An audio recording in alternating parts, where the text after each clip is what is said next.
Both LCOE and economic analysis are used to assess the financial viability of energy projects, but they approach the problem from different perspectives. The levelized cost of energy, or LCOE, is a metric used to compare the cost of generating electricity from various sources over the course of a project.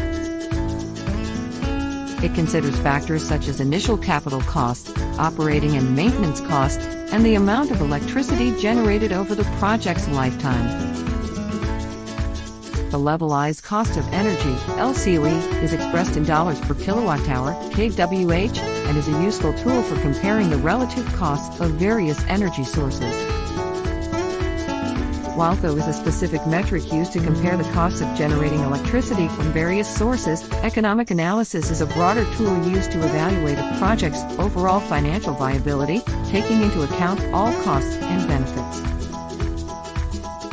Economic analysis is more in-depth than LCOE, but it is also more complicated and time-consuming to perform. In conclusion, while LCOE is a specific metric used to assess the cost of generating electricity from various sources, economic analysis is a broader tool used to assess a project's overall financial viability,